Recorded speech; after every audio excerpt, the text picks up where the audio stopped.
Кыргыз Республикасынын президенти, куралдуу күчтөрдүн башкы колбашчысы, өзү курам аскердик техника жана курал-жарактарды көргөзүү иш-чарага даяр. Коргоо министринин биринчи орун басары полковник Карасартов. Саламатсыздарбы жоокерлер? Саламат бизе! Эркин туруңар. Эркин тур.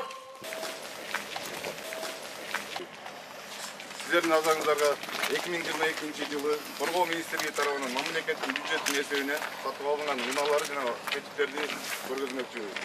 Жалпысынан 31 дана уна сатып алынган, анын ичинде 3 дана Соболь үлгүсүндөгү тез жардам унаалары, 3 дана Газель үлгүсүндөгү унаалар жана 25 дана КамАЗ 114 үлгүсүндөгү унаалар сатып алынган.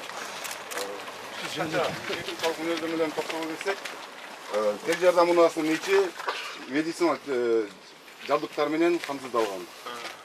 Бул свет шойдон кала береби? Точно, ошо баягы наоборот, медицинский көргөн.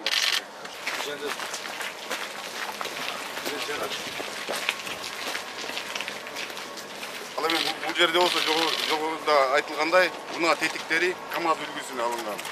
10 дана комплеги менен кыймылдаткычтар алынган жана башка тетиктер алынган. 10 двигатель geldi, как раз часто жетчү штеттиктерди ошо колдонушат. Bunlar rasyonel arkadaşlar Жолдош башкы колбаш, СВНын колбаш орунбасары полковник Кылчабаев. Саламатсызбы. Красный Игорь Станиславович, главный конструктор ООО «Ленпур», Вашему вниманию, уважаемый товарищ президент, представляется зенитно-ракетный комплекс модернизированный «Печора 2БМ». В результате модернизации время свертывания и развертывания комплекса сокращено 8 раз до 25 минут. За счет этого обеспечивается его мобильность. Количество кабельных соединений сокращено в 10 раз, фактически до 2 кабелей. Значит, параметры боевые увеличены. Дальность поражения с 25 километров до 31 километра. Высота поражаемых целей с 20 километров до 23. Ну и параметр поражаемых целей с 16 километров до 20. То есть здесь введены новый метод наведения ракет и модернизированы старые советские системы.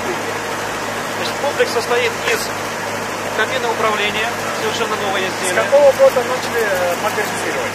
Мы модернизацию эту начали с 2013 года. С 2013 года, да? До 2013 года старые варианты использовали. Да, да. Наша модернизация появилась в 2013 году. Значит, кабина управления, совершенно новое изделие, абсолютно. Значит, антенный пост модернизированный. Здесь используются только передатчики антенной системы старой части. Все остальное новая электроника, все новое железо. Пусковая установка. В ней используется только верхняя часть, где стоят ракеты и механика. Вся электроника, все новое, абсолютно новое изделие. Ну и там дальше транспортно-заряжающие машины, где тоже абсолютно все новое есть. Товарищ президент, здесь, как вы видите, современная полностью кабина, абсолютно новая. Здесь ничего нет старого, аналогового, все цифровое. Значит, там мы видим рабочее место офицера пуска. На этом рабочем месте можно контролировать состояние пусковых установок, управлять режимами работы ракет, переводить их в готовности и делать пуск ракет, а также контролировать полет ракеты и выведение ее на цель. Надо вещать полет?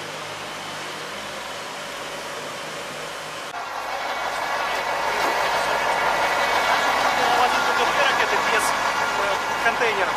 Мы поставили 4 можно возить. Поставили кран-манипулятор, который позволяет загружать работу. Раньше иногда кран надо было пригонять, сейчас все здесь есть. Опять же, здесь можно возить 2 ракеты в контейнерах. То, чего не было раньше, скажем так, возможности. Ну и вот, если пройдем дальше, посмотрим, вот она в транспортном положении. Видите, ее закрепляем. И она вообще выглядит как обычная машина, не как обычный контейнер. Даже непонятно, что там внизу. Жолдош башчы колбашчы, окордун жетекчиси улуп жана Бакыр Женат. Сиздин назарыңыздарда тактикалык башкаруу, тутум деңгээлдүү бригада рота бөлүкчөлөрүндө колдончу радиостанция DX22 байланыштын алыстыгы 800 километрге чейин жана имараттарга километр жол. Кийинки радиостанциялар ультра кыска толкундуу радиостанциялар. Жолдош башкы колбашчы, окордун жетекчиси капитан Жангазиев. Сиздин назарыңыздарга азыркы учурда инженер бөлүкчөлөр менен колдонуп аткан заманбап инженерлик каражаттар көрсөтүп атабыз. Бартер жана аскердик техникалык жардам катары келген куралдардын жана оттарлардын түрлөрү көрсөтүлгөн. Бул 30 мм оттор, 40 мм 73. Бул авиационный нурстар. Булар бары и РСЗОнун ракеталары. Ми-8 курал жарактары 50 килограммдан 500 килограмм бомба илүүгө болот. Булардын ичине эс-кош ракеталар салынат. Аралыгы 5 километрге чейин жатат. Бул ичинде универсал тушуучу контейнер ичине крыша 20 салынат. Калибры 23 мм, боекомплект 250. Жер жүзүндө учуп көтөрүлүп, бир топто вираж жасоо. Максаты вираж аткарууда солук учуу боюнча учуштарды практикалык даярдоо. Вираж бул тигучак горизонталдуу тегеректегиликти туруктуу аткаруу жана кыйынсыз ылдамдыгы менен учуусу.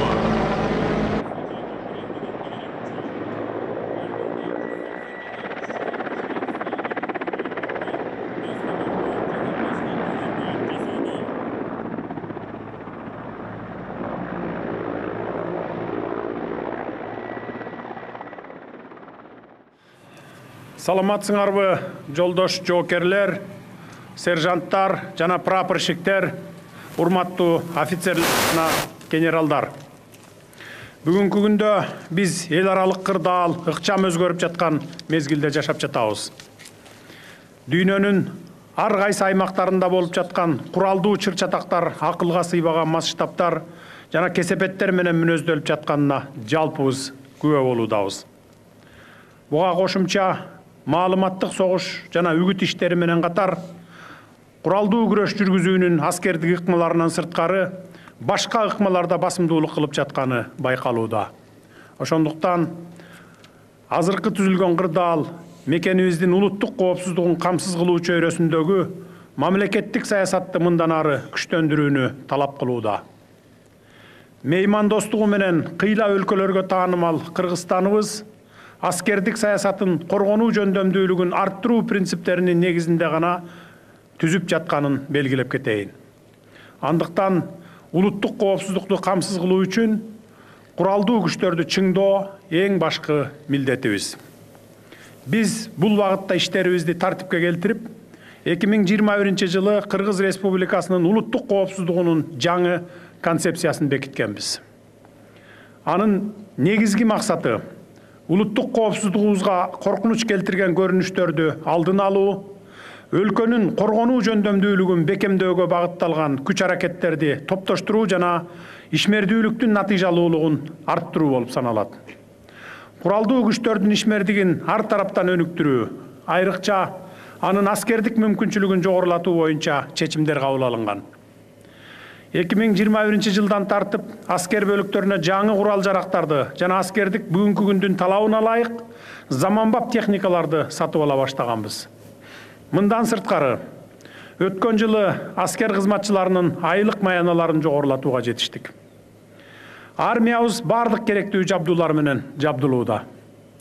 Коргонууга жөндөмдүү болуш үчүн бардык жактан колдоо көрсөтүп, каражат аяган жокпуз жана мындан ары дагы аябайбыз.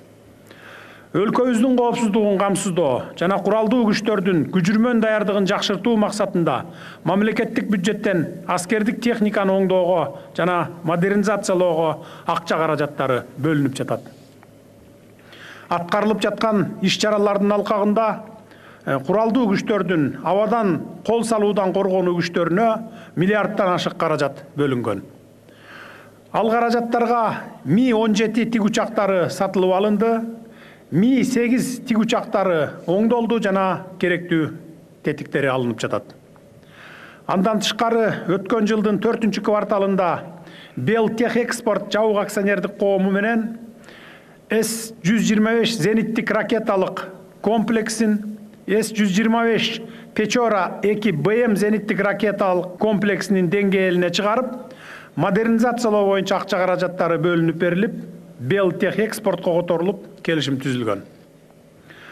Азыркы күндө келишим боюнча аталган комплекстин биринчи партиясы алынып келинип, сиздерге тапшыруу алдында турат. Буга чейин дагы абадан коргонуучу заманбап аскер каражаттары сатып келинген. Ошондой эле куралдуу күчтөрдү керектүү автоунаалар жана автотетиктер, курал жарактар менен камсыздоо максатында тийиштүү каражаттар бөлүндү.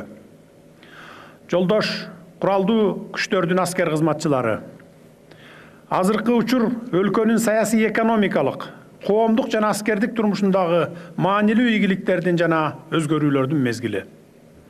Өлкө коопсуздугун чыңдоо жана камсыз кылуу багытында аныкталган иш-чаралар ишке аша баштады.